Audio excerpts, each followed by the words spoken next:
네, 그리스도가 이끄는 삶 이제 7번째 시간이 되겠습니다. 우리의 전부 그리스도를 위하여라는 제목으로 말씀을 나누겠습니다.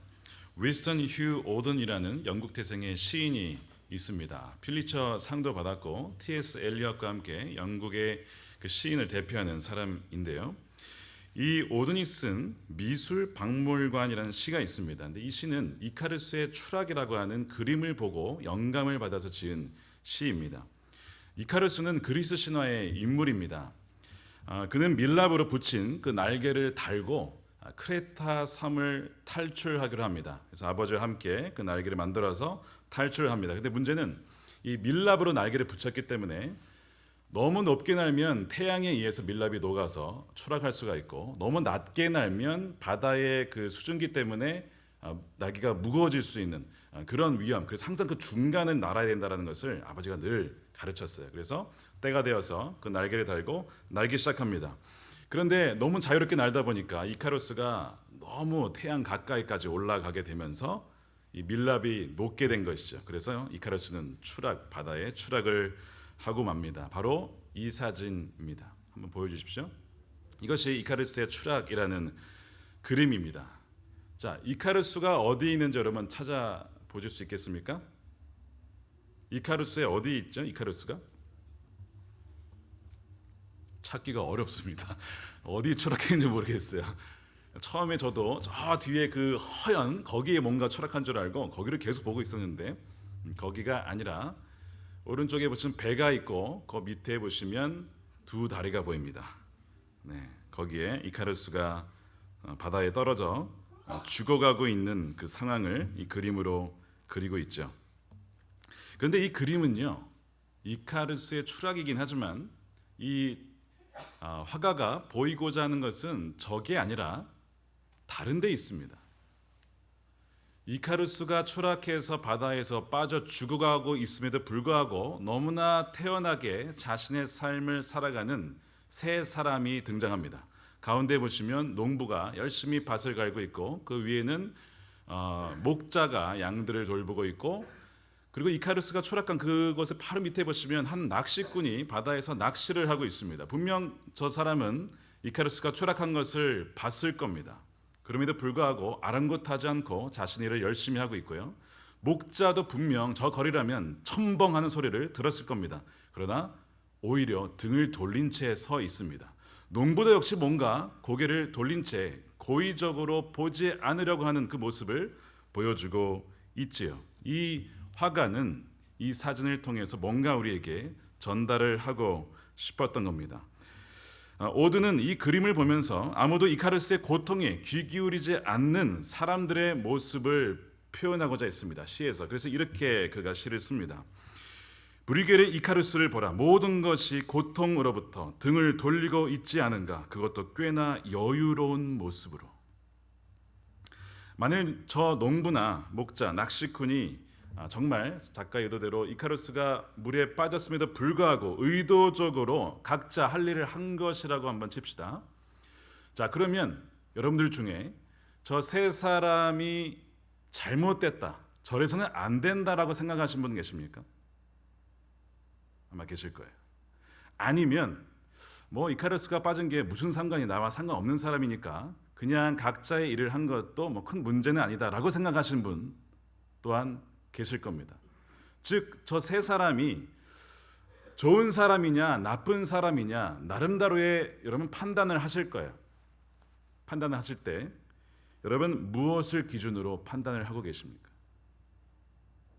사람은 어떠해야 돼 라는 어떤 기준이 있으면 선하다 악하다를 판단할 수 있겠지만, 만약 어떤 사람에게, 인간에게 특별한, 인간은 목적이 없어, 인간은 이래야만 해라는 것이 없다고 한다면 아무도 저 사람들에게 이카루스를 구하지 않았다고 해서 비난할 수 있는 사람은 없는 것입니다.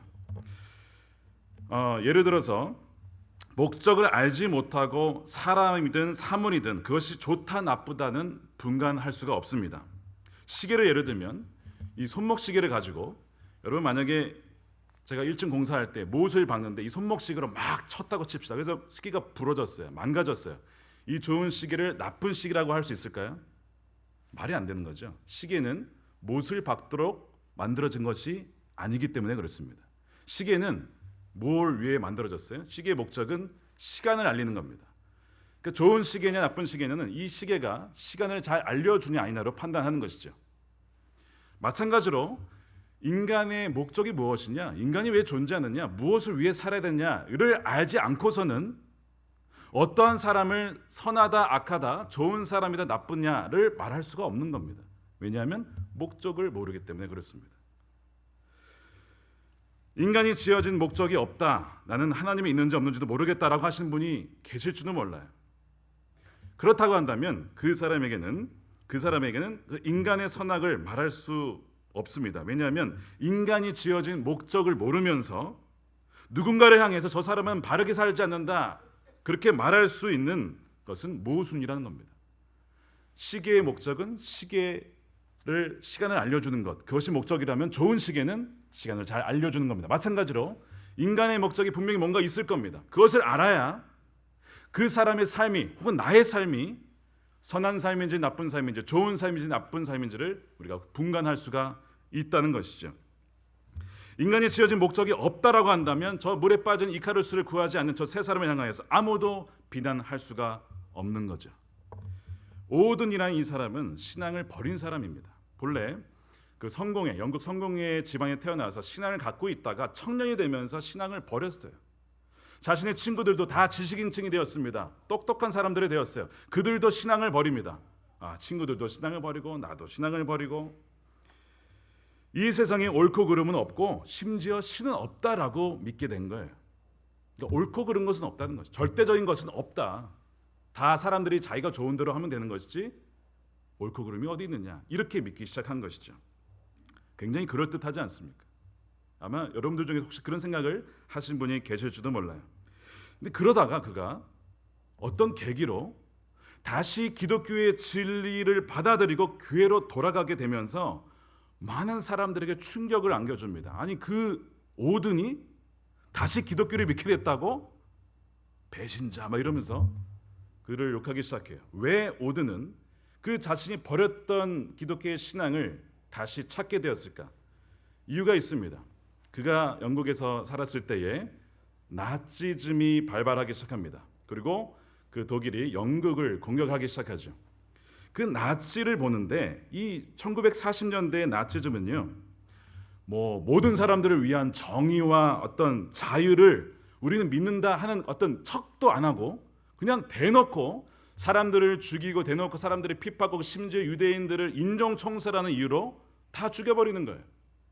자, 옳고 그름은 없다고 말씀을 드렸습니다. 오든이 믿었던 신앙. 인간에게는 옳고 그름은 없다. 자기가 좋은 대로 하는 것이지. 그랬기 때문에 아무도 나치즘이 틀렸다라고 말할 수가 없는 거예요. 자신의 그 신앙, 또 자신의 사상에 비춰봤을 때 저 나치즘이 잘못됐다라고 할 수 있는 근거가 없는 겁니다. 근데 마음속에는 뭔가 나치즘은 잘못된 것 같은데, 저래서는 안 될 것 같은다는 것은 분명한데 자신의 사상 체계에서는 그것을 비판할 수 있는 근거가 없는 거예요. 왜? 옳고 그름은 없기 때문에. 이 오든이 굉장히 그것이 거슬리기 시작해요.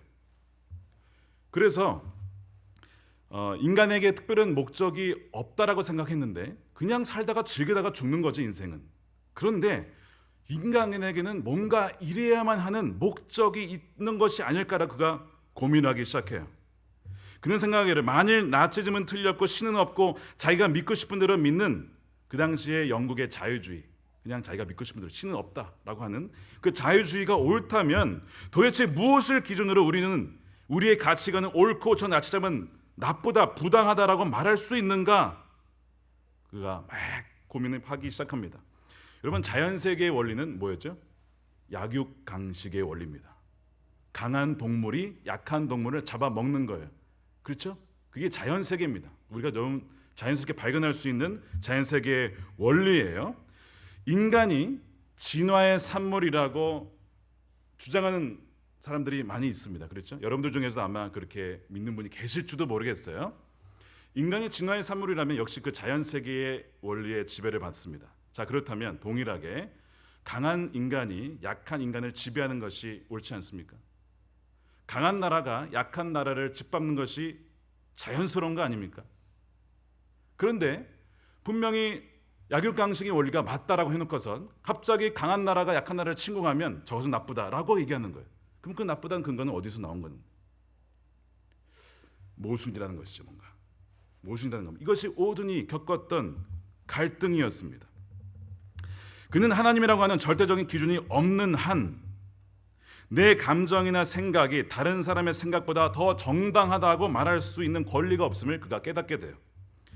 여러분, 우리 모두가 지어진 목적이 있다면 여러분들은 내가 자신이 선한 사람인지 혹은 나쁜 사람인지 어떻게 알 수 있을까요?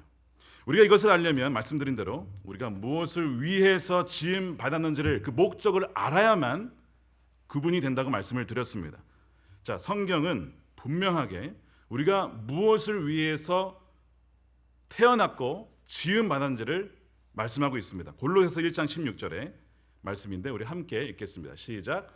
만물이 그에게서 창조되되 하늘과 땅에서 보이는 것들과 보이지 않는 것들과 혹은 왕권들이나 주권들이나 통치자들이나 권세자들이나 만물이 다 그로 말미암고 그를 위하여 창조되었고, 이 말씀은 너무나 놀라운 말씀입니다. 모든 만물이 다 그를 통해서 만들어졌다는 거예요. 그리고 그를 위하여 창조되었다는 겁니다. All things have been created through Him and for Him. 크라이스트를 통해서 그가 만드셨고 또한 그를 위해서 모든 인간을 포함한 만물이 창조되었다라고 하는 것이 성경의 진리의 말씀입니다. 그 말은 예수 그리스도가 우리의 전부이라는 거예요. 전부시라는 겁니다. 그분은 우리 인생을 올인해야 될 대상이라는 겁니다. 우리는 그를 위해서 창조되었다는 거예요. 그를 위해 사는 삶이 우리의 목적이라고 한다면, 자, 선한 삶과 악한 삶은 어떻게 구분될까요? 그를 위해서 사는 삶은 하나님 보시기에 좋은 삶이에요. 그를 위해서 살지 않는 삶은 하나님 보시기에 그렇지 않은 삶이 되는 겁니다. 목적을 알아야 구분이 된다고 말씀을 드렸습니다. 오늘 본문 13절에서도 성경은 이렇게 말씀을 합니다. 우리가 만일 미쳤어도 하나님을 위한 것이고 정신이 온전해도 너희를 위한 것이다. 그리고 15절 말씀을 함께 다시 한번 읽겠습니다. 15절 시작. 그가 모든 사람을 대신하여 죽으시면 살아있는 자들로 하여금 다시는 그들 자신을 위하여 살지 않고 오직 그들을 대신하여 죽었다가 다시 살아나시는 이를 위하여 살게 하려 함이라.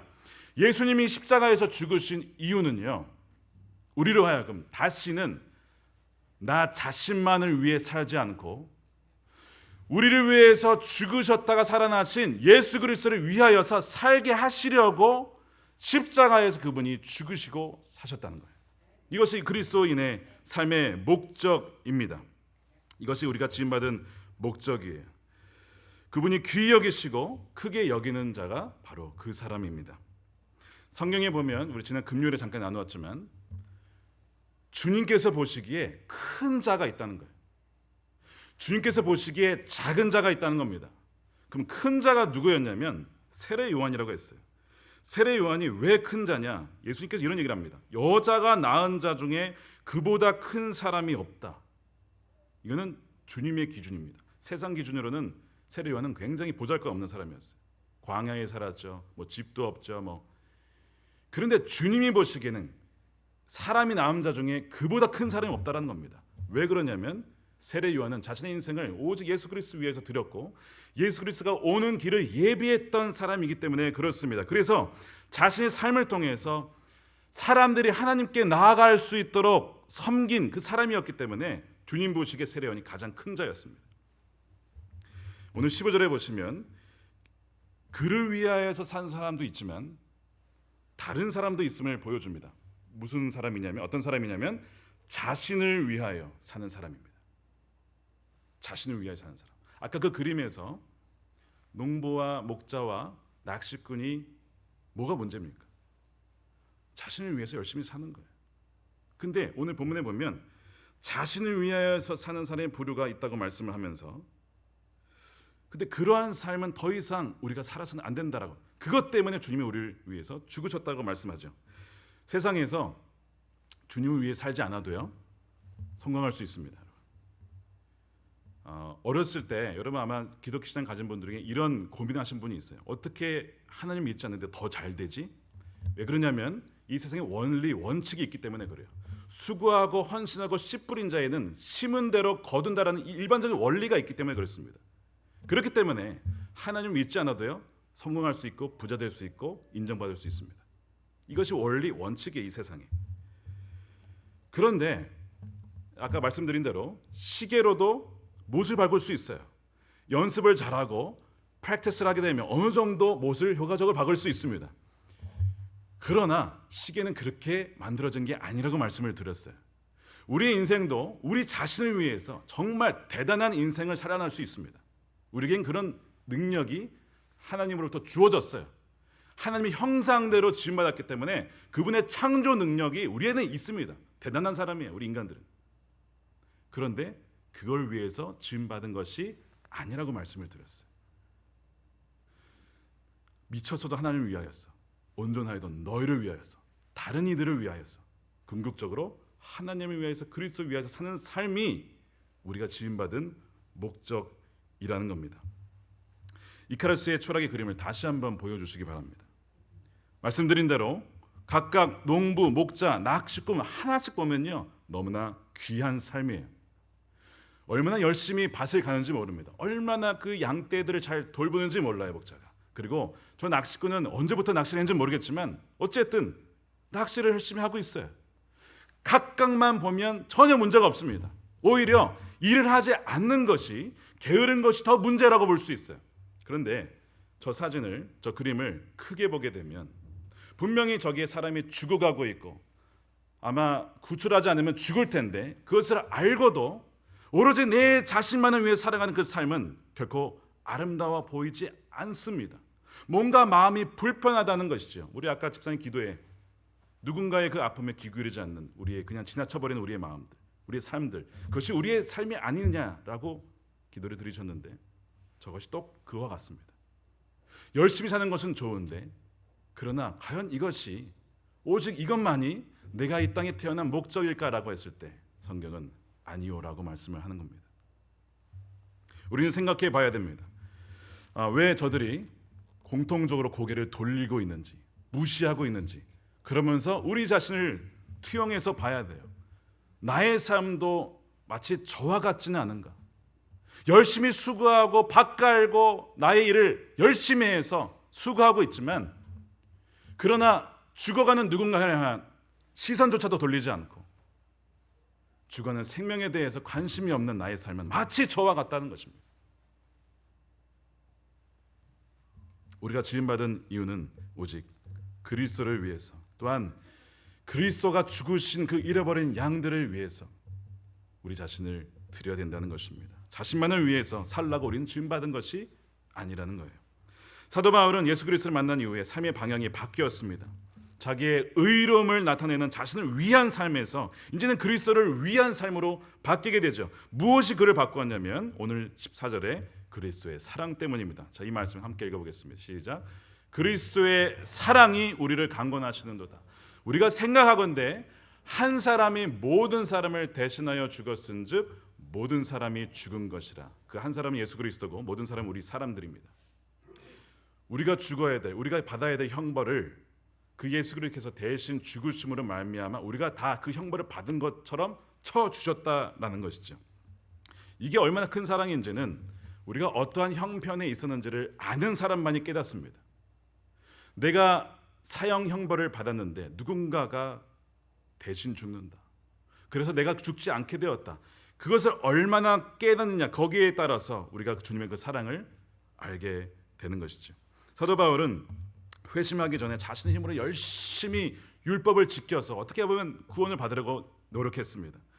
그런데 그가 열심히 율법을 지키고 하나님을 위해서 내가 이것을 했다고 한 것이 사실은 그리스도를 핍박하는 일이었어요. 그러니까 우리가 참 난감한 게 뭐냐면 내가 열심히 옳다라고 한 것이 사실은 완전히 하나님의 뜻과는 반대되는 일이 될 수도 있다는 것. 그렇게 우리가 참 무지한 사람들입니다. 나중에 그것조차도 아니고요. 행위는 절대로 구원을 받지 못한다라는 것을 그가 깨닫게 돼요. 내가 이 말씀을 다 지켜낼 수 없다라는 것을 깨닫게 됐을 때 그가 절망을 하게 되죠. 그런데 십자가라는 것을 깨닫게 돼요. 주님이 나를 위해서 죽으셨다. 구약에 보면 어린 양이 대신 그 머리에 안수를 하면 내 죄를 그 어린 양에게 넘기고 하나님이 용서해 주셨는데, 그러면 그 어린 양이 바로 예수 그리스도시구나라는 것을 그가 깨닫게 돼요. 내 모든 죄를 그에게 다 짊어지셨구나. 내가 내 힘으로 구원받는 것이 아니라 오로지 주님의 그 은혜로 예수 그리스도로 말미암아 구원받는 것을 사도 바울이 깨닫게 되죠. 그러니까 그 사랑이 얼마나 귀한지 몰라요. 여러분, 우리가 그 사랑을 깨닫는 것은 어쩌면 천국에 가서야 할 거예요. 주님의 사랑이 이렇게 큰 거구나. 우리 아까 말씀을 드렸잖아요. 부모님의 사랑, 자녀를 길러봐야 비로소 아주 조금 알게 됩니다. 이 정말 손 안 가는 게 없어요.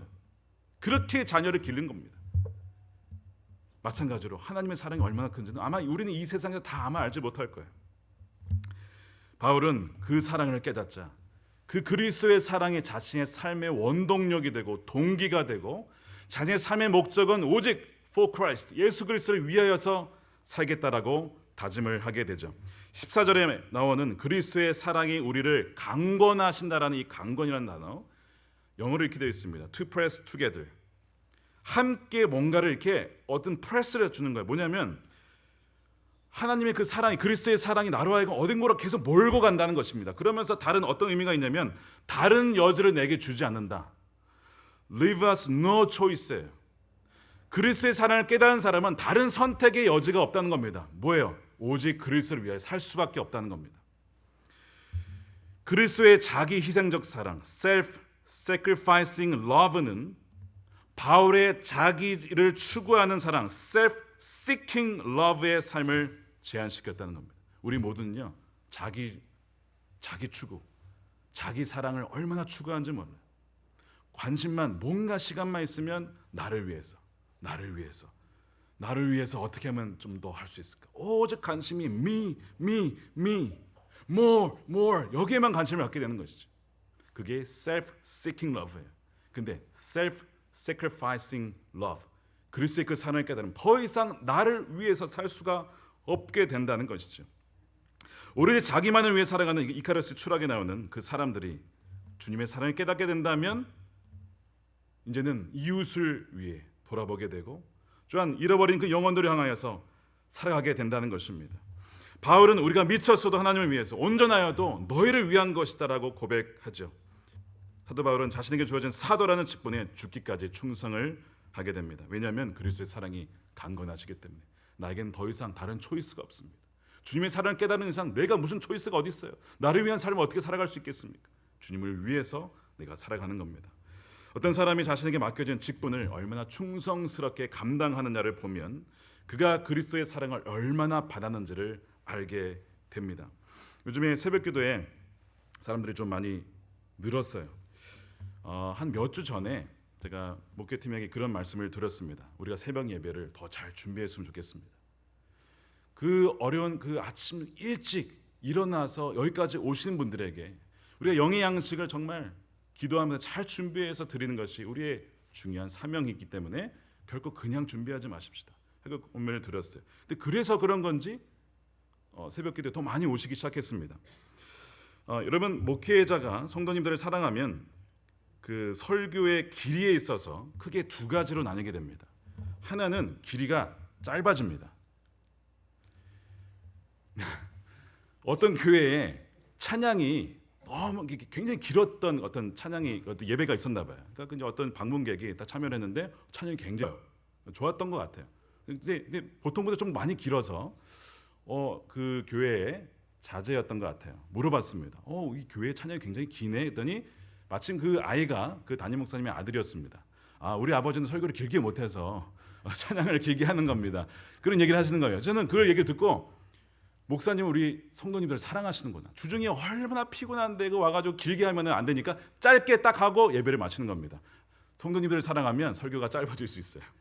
근데 반면 두 번째 케이스는 성도님들 사랑하면 설교가 길어집니다. 왜냐하면 일주일에 한 번밖에 안 오는데 그 시간에 어쨌든 하나님의 그 사랑 말씀을 전하고 싶은 그 열정 때문에 설교가 길어지는 거예요. 저는 후자인 것 같습니다. 그래서 짧게 하기가 참 어렵더라고요. 반드시 전하고 싶은 메시지 때문에 그냥 있을 수가 없는 것이죠. 어떻게 일주일에 1시간 예배로 되겠느냐. 싶다라는 그런 마음입니다. 여러분, 사랑이 줄면요, 누군가에 대한 사랑이나 주를 위한 사랑이나 사랑이 줄면 대충 하고 싶어집니다. 제가 주님의 사랑으로 여러분을 사랑하지 않으면요, 설교를 대충 준비할 겁니다. 그냥 제가 아는 거, 성경 연구할 필요도 없고 묵상할 필요도 없고 그냥 했던 거 적당히 섞어가지고 이리저리 해가지고 아마 그렇게 준비를 할 거예요. 사람은 애정과 사랑이 줄면 대충 하게 되어 있습니다. 그러나 사랑이 있으면 최선을 다해 섬기고 싶어집니다.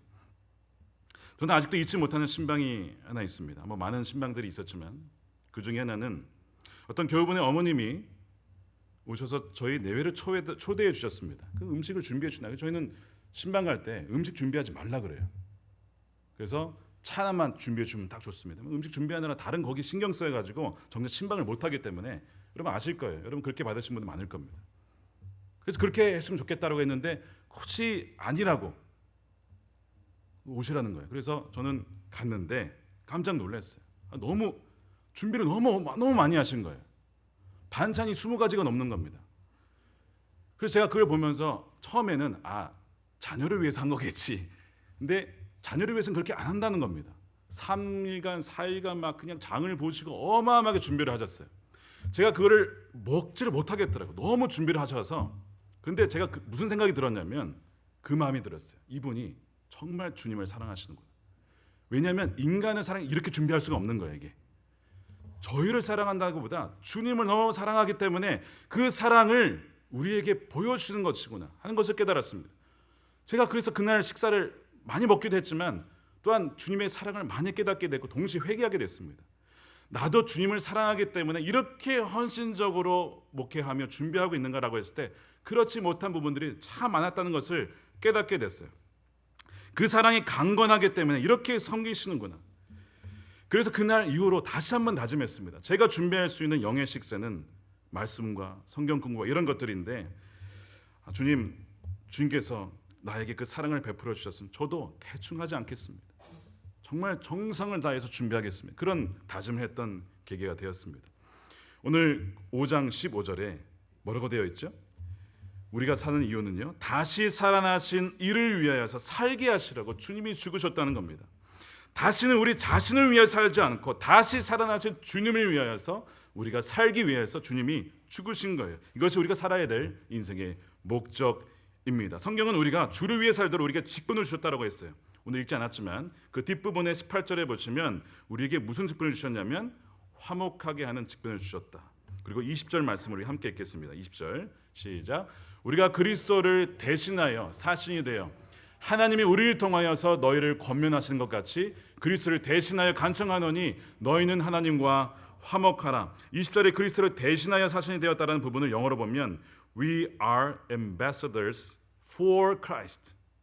그리스도를 위하여서 우리가 메신저가 되고 우리가 사신이 되고 대사가 되어서 그 사람들을 찾아가서 그 잃어버린 영혼들을 주님께로 인도하는 그 직분을 우리에게 다 주셨다라는 것입니다. 이것이 우리가 살아가야 될 목적, 이것이 제자의 삶이고 이것이 선교적인 삶의 모습입니다. 그래서 전도하는 일, 복음을 전하는 일, 우리가 선교를 가는 일, 선교사님을 기도로 돕고 물질로 돕는 일, 이 모두가 그리스도의 대사로 살아가는 삶입니다. 그 삶에는요 반드시 희생이 있어요. 아까 무슨 사랑이라고 그랬죠? Self-sacrificing love라고 그랬어요. 마찬가지로 우리가 그 사랑을 깨달았다면 우리의 또 사랑인 희생이 필요합니다. 근데 우리는 희생하기 싫어요. 어떻게 하면 피해가고 싶어합니다. 어떻게 하면 그냥 갔으면 좋겠어요. 근데 그것은 결코 그리스도의 사랑에 의해서 강권받는 삶이 아니라는 겁니다. 희생이 반드시 따른다는 거예요. 감리교도였던 윌리엄 부스라는 이 구세군의 창시자죠. 가난한 이들을 위해서 선교를 많이 했습니다. 1880년대에 그 선교 때문에 구세군 신자들이 많은 핍박을 받았습니다. 왜냐하면 너무 강력한 역사가 나타나니까 막 술집이 문을 닫고 그 창녀촌이 막 장사가 안 되는 거예요. 사람들이 다 회개 나가버리니까. 그러니까 그거를 운영했던 사람들이 화가 나가지고 이 구세군 신자들을 엄청나게 핍박을 했습니다. 리차드 콜리어라는 역사학자가 구세군 신자들이 얼마나 핍박을 당했는지를 1882년 한 해 동안에 이 폭도들이 구세군 신자 669명을 때려 눕히거나 잔인하게 구타를 했다는 거예요. 그 기록이 남아 있습니다. 윌리엄 부시 장군은 그 중에서도 아주 표적의 대상이 됐습니다.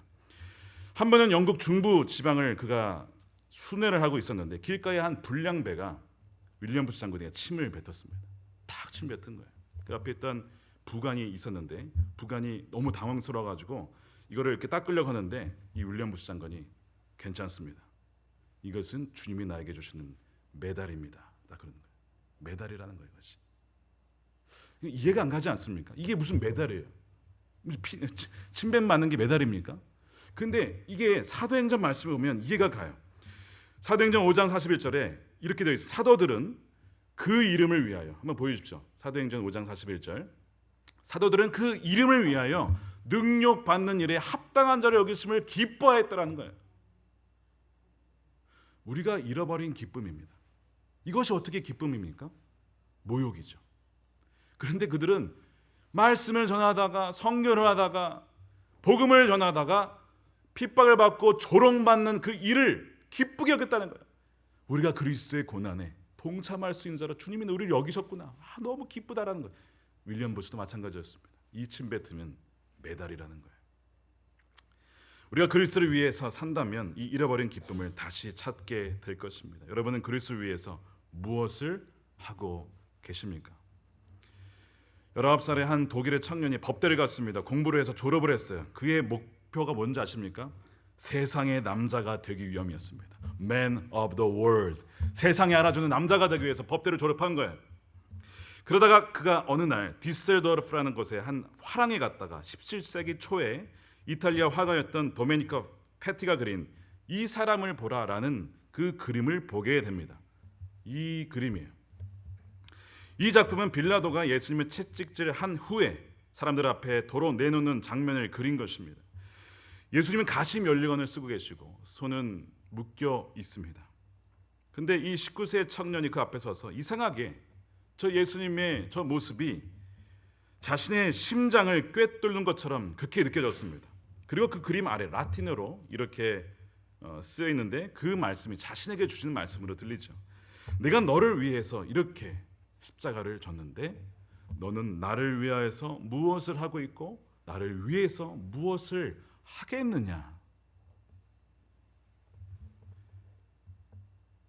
똑같은 작가가 똑같은 팀으로 다른 그림을 그렸습니다.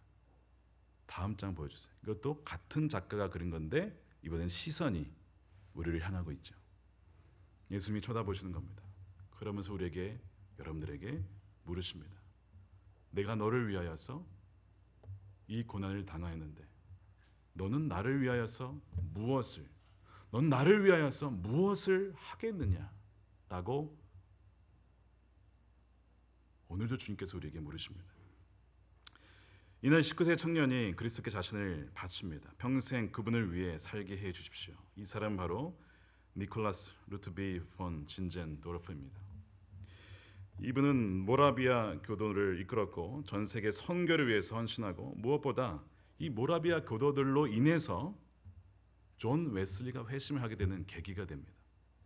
저들은 어떻게 폭풍 속에 있는 그 배 안에서도 두려워하지 않고 저렇게 평온하게 있을 수 있을까? 내가 가지지 못한 무언가를 저들이 가지고 있다. 그렇게 해서 존 웨슬리가 회심하게 되는 계기가 되죠. 바로 진젠도르프의 영향입니다. 우리 감리교회, 연합감리교회도요. 독일의 경건주의와 또한 영국의 그 존 웨슬리 후손들이 만난 것이 United Methodist Church입니다.